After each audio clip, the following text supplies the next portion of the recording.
नेताजी रोज तो मर्डर हो रहे हैं, रोज गोलियां चल रही हैं, चौराहे पर लोगों को मार दिया जा रहा है, गैंगस्टरों का भरतपुर बताया जा रहा है। कैसे यहाँ लोग इन्वेस्टमेंट करेंगे? सबसे पहले भरतपुर में रोजगार की आवश्यकता है।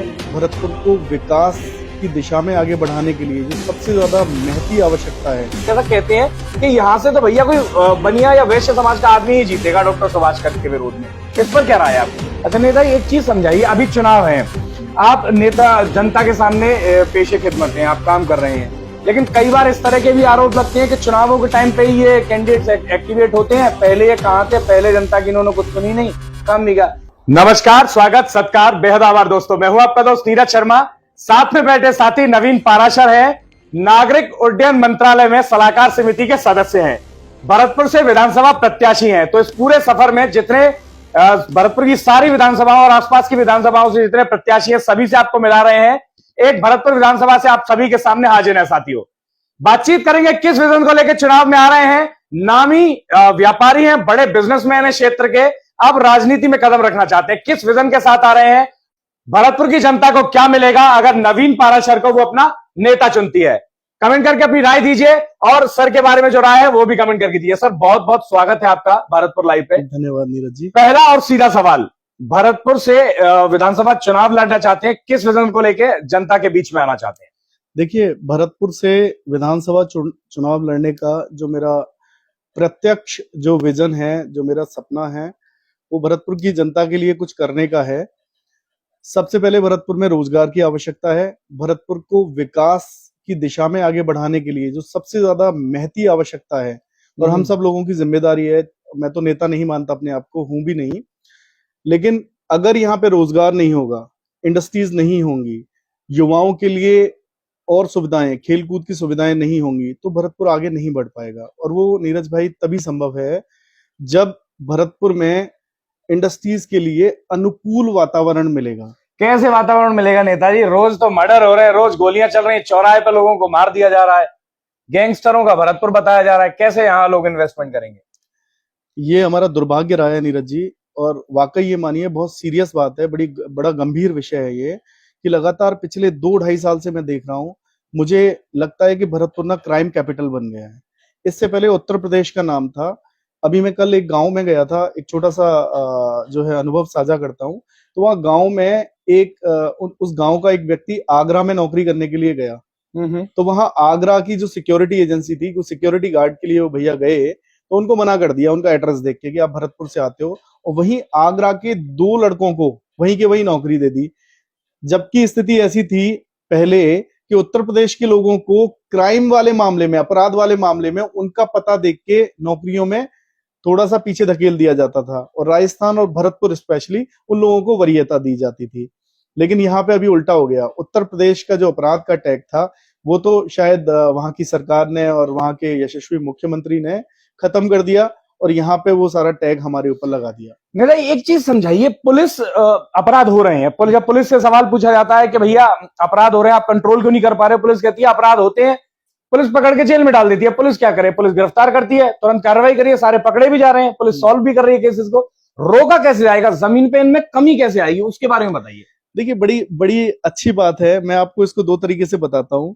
मैं बड़ा सॉफ्ट नेचर का व्यक्ति हूँ, और मैं पुलिस का बड़ा ही सम्मान करता हूँ। मैं पुलिस वाले जो होते हैं, हमारी पुलिस की भूमिका हमारे समाज में बहुत जरूरी है। अगर पुलिस ना हो तो बड़ी दिक्कतें हो जाएंगी। गृह को संभालने के लिए पुलिस की आवश्यकता है। लेकिन भरतपुर के परिप्रेक्ष्य में जब हम बात करते हैं, तो यहाँ पे ये सबसे बड़ी दिक्कत है नीरज जी, कि एक एक व्यक्ति, यहाँ पुलिस के कुछ एक अधिकारी ऐसे रहे हैं, और मैं अभी कमेंट नहीं कर सकता नाम लेके, लेकिन कई सालों तक, जिनका 1 साल का टेट है, वो 3-3 साल रह गए, और वो पुलिस वाले यहाँ पे अपराध को कम करने के लिए, शासन को सुधारने के लिए नहीं रहे, एक्सटॉर्शन करने के लिए रहे, लोगों को गलत चीजों में फंसाने के लिए रहे।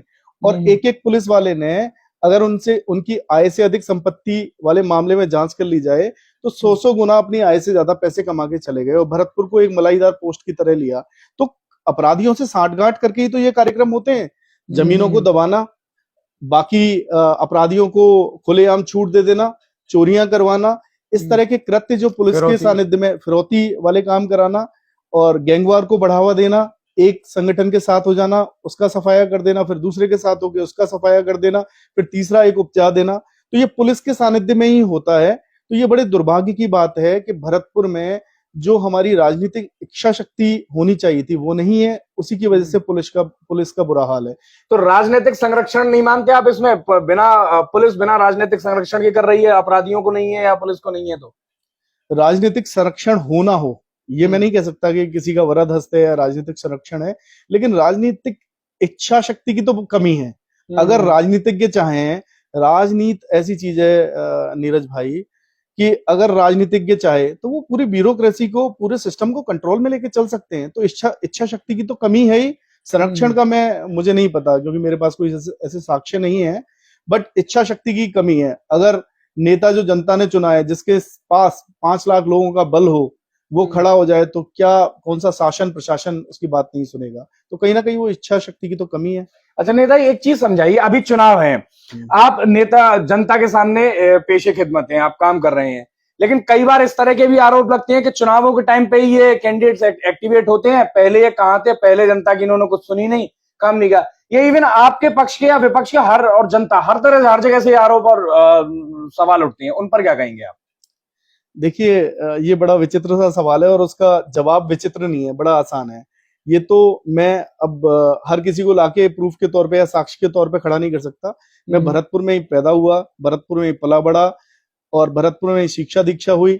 भरतपुर के साथ हमेशा खड़ा रहा। जो मेरे यार दोस्त, मिलने वाले, रिश्तेदार, नातेदार, जितने हमारे समाज के लोग हैं जो भरतपुर में आसपास रहते हैं, पूरी सोसाइटी मुझे एक अपने साथ खड़ा हुआ पाए जाने वाला व्यक्ति मानते हैं, सुख में दुख में। तो ऐसा नहीं है कि मैं चुनाव के समय आया हूं, लेकिन ये भी मजबूरी है कि जब चुनाव आते हैं तभी तो व्यक्ति ये घोषित करता है कि मैं भैया चुनाव लड़ने के लिए आ गया हूं। तो इसके अलावा तो और कोई साधन है नहीं है। अब दूसरा, मैं यही सवाल अगर आपसे और आपके माध्यम से जो ये सवाल पूछ रहे हैं उनसे ये सवाल करूं कि पहले आप बता दीजिए कि पहली बार जो हमारे 15 साल पुराने विधायक थे, वो जब चुनाव लड़ने आए उससे पहले उनको कौन जानता था? तो कहीं ना कहीं एक इंट्रोडक्शन के लिए तो आदमी आता ही है। या अभी जो हमारे स्थानीय अभी नेता हैं, वो 6 साल पहले, 5 साल तो छोड़िए, 6 साल, 5.5 साल पहले कहाँ थे, कौन जानता था? तो यही होता है मेरे साथ। कम से कम ये तो है कि बाकी नेताओं से या बाकी जो जनप्रतिनिधि हैं उनसे ज्यादा मुझे लोग पहचानते हैं। मैं साथ में खड़ा रहा हूं लोगों के। और सबसे बड़ी बात यह है, हम मध्यम वर्ग से आते हैं। हम लोग मध्यम वर्ग के लोग नेता होते नहीं। मेरा कोई पिताजी, चाचा जी, ताऊ जी, मामा जी या कोई रिश्तेदार, नातेदार, विधायक, मंत्री तो रहा नहीं है जो मुझे लोग जानेंगे। मध्यम वर्ग के लोग हैं, अखबार में आते नहीं। हम अपनी बात उठाने के लिए हमें 10-20 लोग ही मिलते हैं, तो लाइमलाइट में नहीं आ पाते। अब चुनाव लड़ रहे हैं तो लाइमलाइट में आएंगे ना, उससे पहले कैसे आ जाएंगे? तो ये तो स्वविवेक के ऊपर है कि ये सवाल ही बड़ा विचित्र है। अभी जब चुनाव की तारीख आएगी तभी चुनाव लड़ने वाले आएंगे। अब शादी से पहले कोई दूल्हा थोड़ी बन जाएगा कि मैं शेरवानी पहन के 5 साल से घूमता रहूं। ठीक है ना? किस पार्टी से आप टिकट मांग रहे हैं, किस पार्टी से आप चुनाव लड़ने वाले हैं, और टिकट नहीं मिला तो क्या चुनाव लड़ेंगे? देखिए, मैं भारतीय जनता पार्टी से चुनाव लड़ने की तैयारी कर रहा हूं और वहीं से टिकट मांग रहा हूं और आश्वस्त हूं कि भारतीय जनता पार्टी भी कैंडिडेचर के आधार पे, सारी प्रोफाइलिंग के आधार पे, क्वालिफिकेशंस के आधार पे, सब्जेक्ट की, विषय की जानकारी के आधार पे, जिस तरह से जनता का जुड़ाव है उसके आधार पे, और आपके युवा होने के आधार पे, सबसे बड़ी बात यह है कि आपके युवा होने के आधार पे वहां से मुझे ही सफलता मिलने की पूरी उम्मीद है। और दूसरा सवाल जो है आपका चुनाव लड़ने ना लड़ने की, तो बिना पार्टी के सिंबल के मैं पार्टी के कार्यकर्ता के तौर पे काम करूंगा, मैं फिर चुनाव नहीं लड़ूंगा। साथियों, क्या है इस पूरी बातचीत के बारे में आपकी राय जरूर बताइएगा।